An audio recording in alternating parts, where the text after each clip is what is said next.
अस्सलाम वालेकुम रहमतुल्लाहि व बरकातुहू और साथीज़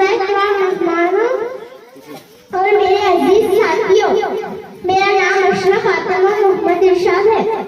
मैं जमात पंजुम की तालिबा हूँ। आज मैं आपके सामने अपने ख्वाबों के हिंदुस्तान के बारे में अपने ख्यालात का इज़हार करना चाहती हूँ। साथियों, हिंदुस्तान एक खूबसूरत प्यारा अजीम मुल्क है। ये गंगा जमुना हिमालय की सरजमीन है। यहाँ मुख्तलिफ ज़बानें बोली जाती है, मुख्तलिफ मज़हब के लोग बसते हैं, सब एक दूसरे से मोहब्बत करते हैं। लेकिन मेरा ख्वाबों का हिंदुस्तान इससे भी बेहतर है। मेरा ख्वाबों का हिंदुस्तान होगा जहाँ हर बच्चा तालीम हासिल करे, हर औरत को इज्जत और आज़ादी मिले, जहाँ कोई भूखा न सोए, सब एक दूसरे की मदद करे।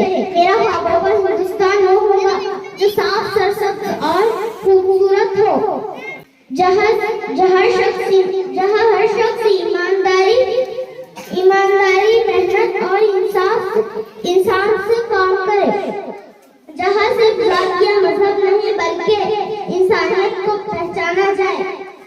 दोस्तों, हम सबका फर्ज है कि मुल्क को बेहतर बनाने के लिए हम सब काम करें, अच्छे तालिब इल्म बने और बड़ों की इज्जत करें, कानून का एहतराम।